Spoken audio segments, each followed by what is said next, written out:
Thank you, Ms. Dhakaji and Ms. Kaur, for giving a very good start to the Science Day we have been celebrating. Dear friends, Ram Ram, Namaskar, Sat Sri Akal, Assalamu Alaikum, good morning to each one of you. Esteemed guests, Professor Bruce Whitelaw, Director, Roslin Institute and Genus Chair of Animal Biotechnology, Edinburgh, UK, and Professor A.K. Agarwal, Indian Institute of Technology, Kanpur. Delegates, my dear colleagues, researchers, students, and the whole organizing team, and all science enthusiasts. Wishing you all a very, very happy National Science Day. Dear friends, the very first concern I would like to mention, I would have been much more happier. You would have considered me one of the delegates instead of keeping me as chief guest, because I'm a scientist and I have come today as well to listen and learn few more things. But anyway, I'm grateful to each one of you that through Dr. Dhaka, you all expressed your belongingness and your ownership with Professor Kuhad. I'm really grateful to each one of you.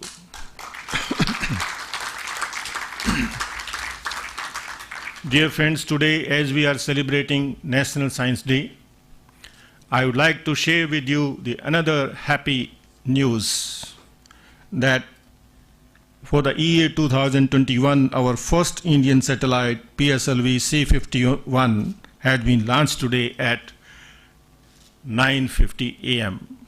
Congratulations to you all.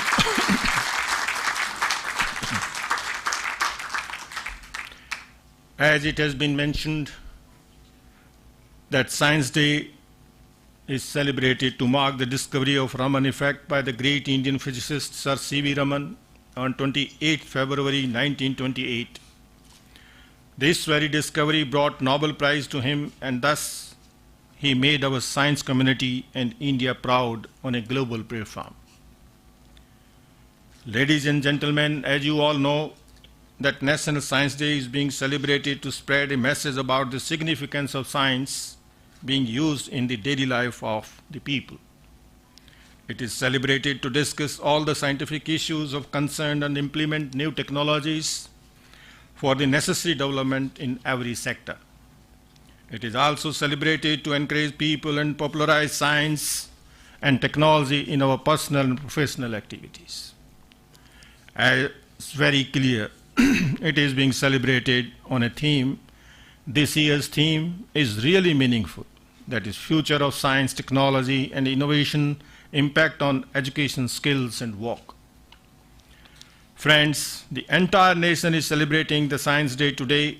Honestly speaking, I often feel elated to think of those great rishi munis, gurus, and scholars of ancient times who literally lived with a great scientific temperament. We all know that Mahabharata, the Ramayana, the Vedas, Puranas, and Shastras are the greatest literary works full of stories of wisdom, incidents, virtues, life lessons, spirituality, social and political order, relationships, etc.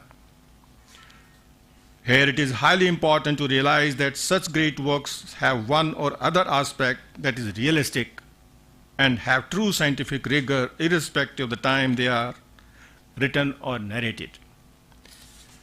They are the timeless works. For the science community, they seem fictional works, but the works have social, spiritual, political, philosophical, psychological, cultural, and scientific base as well. That is the reason they stood test of the time and seem relevant even today. India has the rich tradition of imparting knowledge through storytelling, songs, art, etc. From generation to generation, you might have, say, realized yourself, thought of yourself, felt yourself. However, the scientific achievements of Indian ancient scholars are often termed as mythology.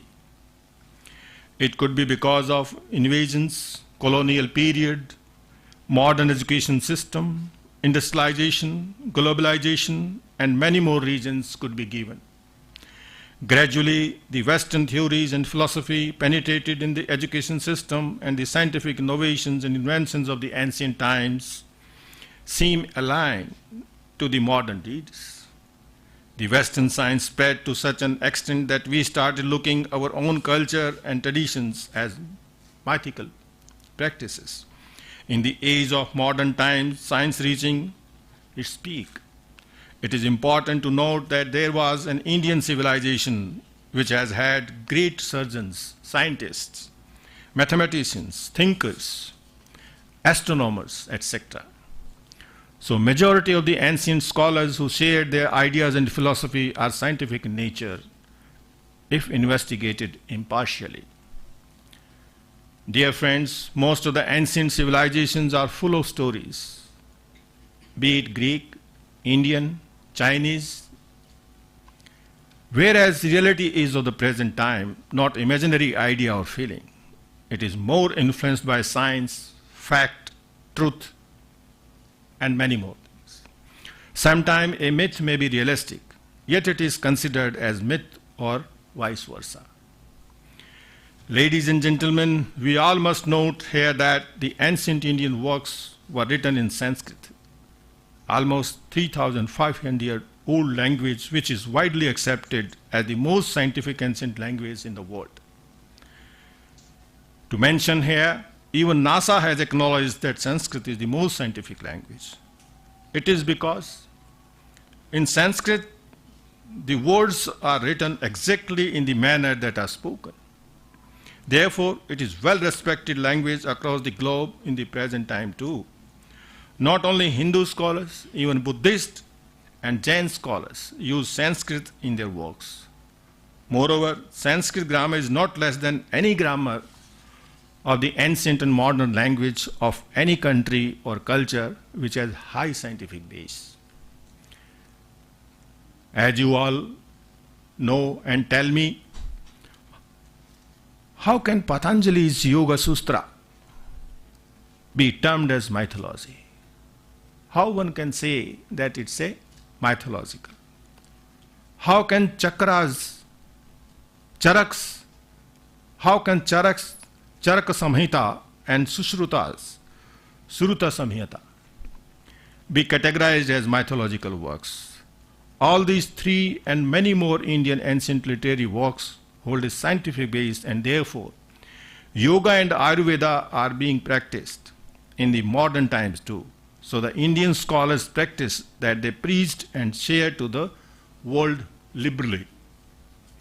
Not only India, even many of the ancient civilizations are full of such examples that have some scientific base. One such example is of Hanuman Chalisa. I don't know how many of you have been reading or have read, and trips to the moon. In Hanuman Chalisa, Tulsidas writes, Yug Sahasar Yojan par bhanu, le liyo tahi madhur phal janu. Yug Sahasar Yojan par bhanu, le liyo tahi madhur phal janu. It means the sun, situated thousands of yojans. Yojans means a unit of distance. Away was swallowed by Hanuman, thinking it to be a fruit. This yojan has mathematical calculation. The Greek statist Lucian of 2nd CE mentioned of sailing to the moon in his work Trips to the Moon. As scientific fiction writers usually predict the technologies that they see in the future through their imagination. The ancient scholars did the same, but they have had proper justification for their claims. Ayurveda, the oldest healing science of around 5,000 years history, stems from the ancient Vedic culture. The knowledge of Ayurveda was taught in an oral tradition from generation to generations. The basic principles of Ayurveda, as you know, they are very much scientific. Healing domain are known to be the rest of the world. The binary numeral system, if you talk about, used in digital electronics and mathematics, which has connection with the ancient times. Pingala, one of the ancient Indian mathematicians, used 0 and 1 to represent various numbers as it is represented in the computer programs. Even in Vedas also, the 0 and 1 have some philosophical connection, as it is stated that all lives are made up of two parts, namely existence, that means 1, and non-existence, or sunya, that is 0. Ladies and gentlemen, the Mahabharata and Ramayana mention of Vimana, spacecraft, and Brahmasastra, nuclear weapon.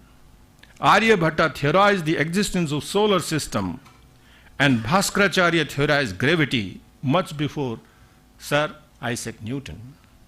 Similarly, the Indian ancient scholars and even texts have mention of the speed of light, the distance between sun and earth, circumference of the earth, length of a year, and many more.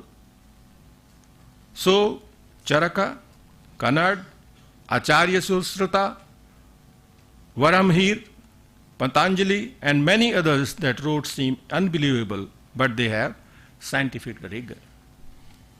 Therefore, the much scientifically and realistically crafted National Education Policy 2020, if we see and we go through, rightly commemorates widely hailed great Indian tradition and classical scholars such as Charaka, Sushruta, Aryabhatta, Brahmahira, Bhaskaracharya, Brahmagupta, Chanakya,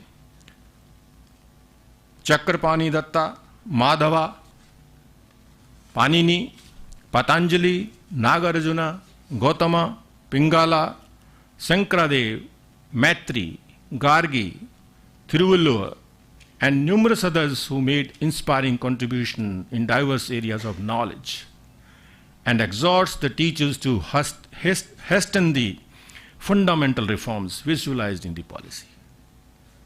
Now you can think of that all sort of our ancient traditions have been incorporated in our national education policy, and we have to first design our program in the time to come accordingly. Taking clues from the ancient Indian scholars, the policy expects the teachers to be well versed not only in the latest pedagogical advances but also in Indian values, cultures, languages, scientific temperament, knowledge system, ethos, and folk traditions. Similarly, dear friends, the guiding principles of the policy accord great priority to identifying and fostering the unique capabilities of each student. Flexibility in learning, multidisciplinary, and a holistic education across disciplines, ethical and constitutional values, promoting multilingualism, continuous formative assessment, extensive use of technology, respect for diversity and local context, and humanitarian and spiritual aspects which make the role of a teacher arduous and challenging.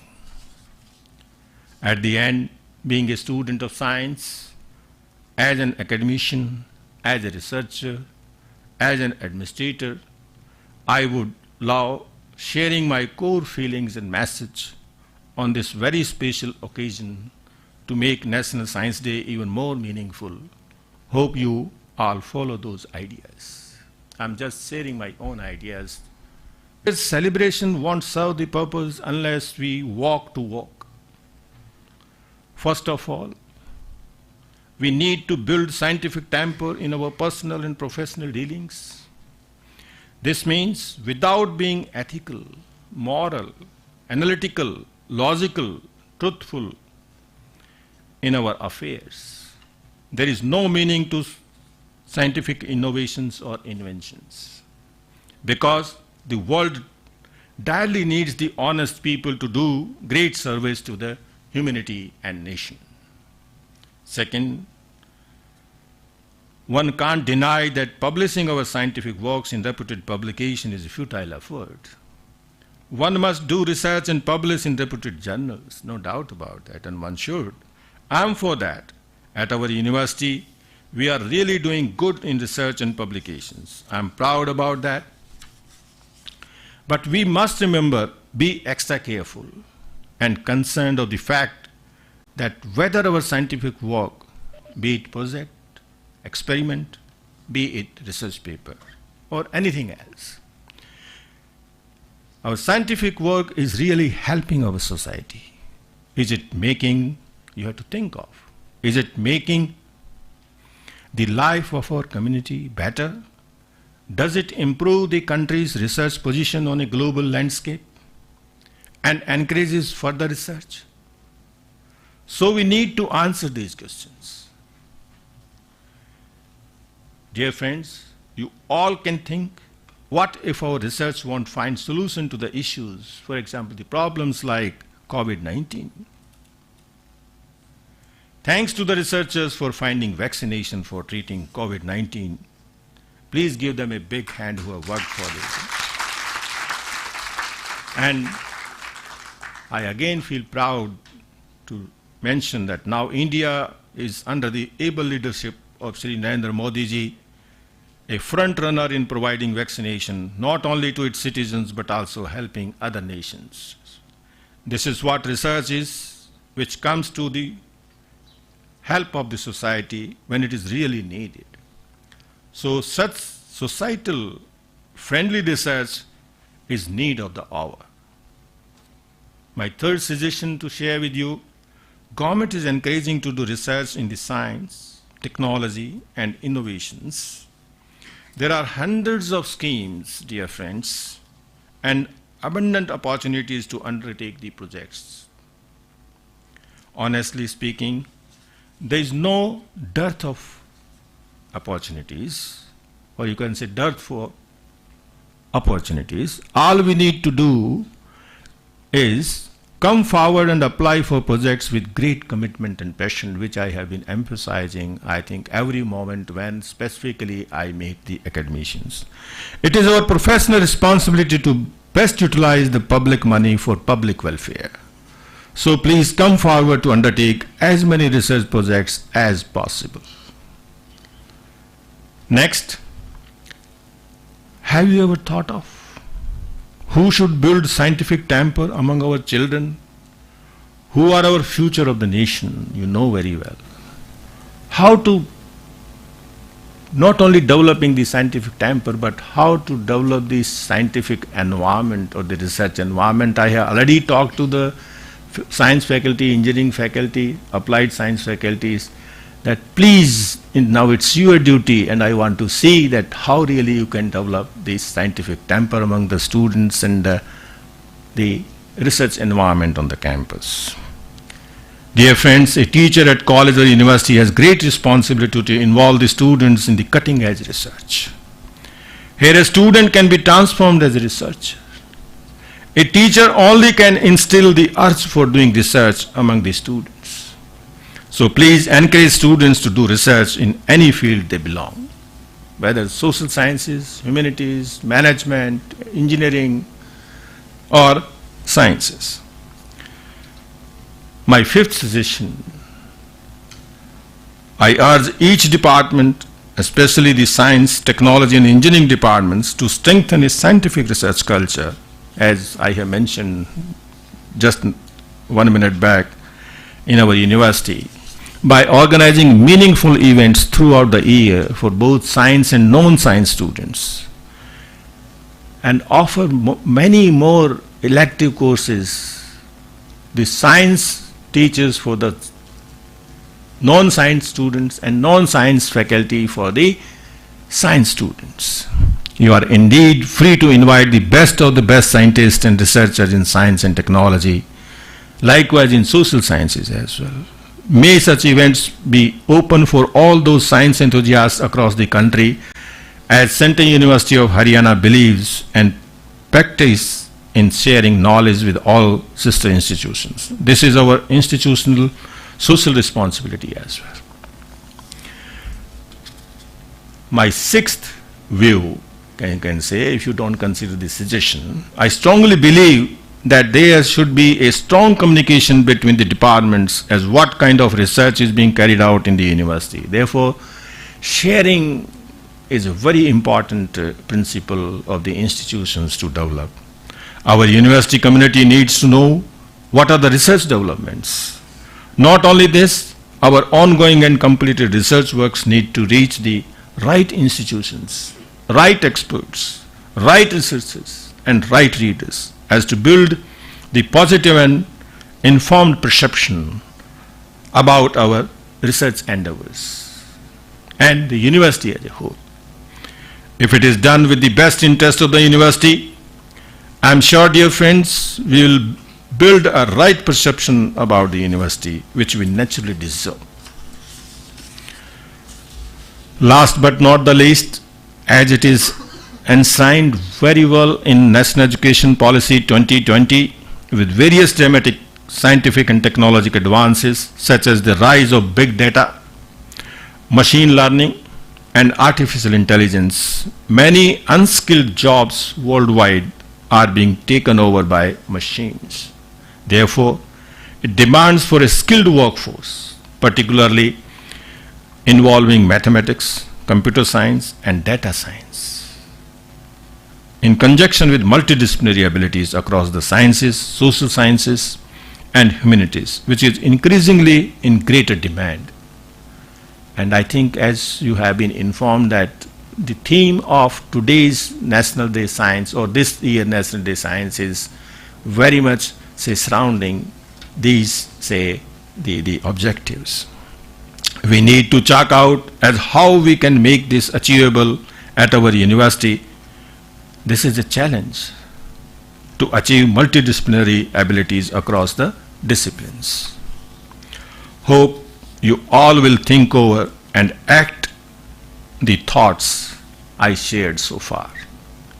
Let us make the National Science Day worth celebrating by taking self-commanded oath to do good for the university, to good for the university, to do good for the nation, for the field of science and technology, for society and for nation as a whole. When India is putting the bold steps under the dynamic leadership of Shri Narendra Modi ji, who is emphasizing on the scientific and technological innovations in the country through Make in India, Atmanirbhar Bharat, being vocal about local, and so many other flagship programs you know much better than me. So there are greater chances of us doing a great job, great research, both individually and institutionally, specifically in science and technology. But I'm not undermining the social sciences management and the humanities. They can also do wonder. And I'm of the opinion, and I always advocate, that all these subjects, they should go hand in hand. They are not complete individually in itself. एक दूसरे के पूरक हैं. अगर आप बैठ के सोचेंगे, विचार करेंगे, कभी भी आप साइंस का आदमी अगर इंग्लिश के किसी कलीग से बात करता है, बैठता है, और आप अपना रिसर्च पेपर, कितने ही महान हो आप, लेकिन आप उनको दीजिए, वो आपको मदद करेंगे बेहतर तरीके से उसको प्रेजेंट करने के लिए. तो छोटा सा ऐसा एग्जाम्पल मैंने आपको दिया कि ये ऐसे मदद होती है, ऐसे हेल्प होती है, ऐसे एक दूसरे को की पूरकता पूरी होती है. इंग्लिश लिटरेचर वाले भी कहीं दिक्कत हो तो साइंटिफिक जो डाटा एनालिसिस की बात आती है, तो data analysis is not only for science and engineering, but data analysis is very important for the other subjects as well. Take it history, take it Hindi. Therefore, it's very, very important. Dear friends, I'm very hopeful and hope as well. You all will work in that direction and make this day worth celebrating. I'm pretty sure that in the coming year, we will be sharing a whole lot of our scientific and technological achievements. And I once again, from the university fraternity, welcome both our speakers, Professor Whitelaw and Professor Agarwal, and express my gratefulness for accepting our invitation on this Science Day celebration program, and of course to preach our school-going students, our students, researchers, and the faculty as well. Thank you, dear friends, for giving an opportunity and listening so patiently. Thank you very much. And once again, I wish you the National Science Happy Day. Jai Hind.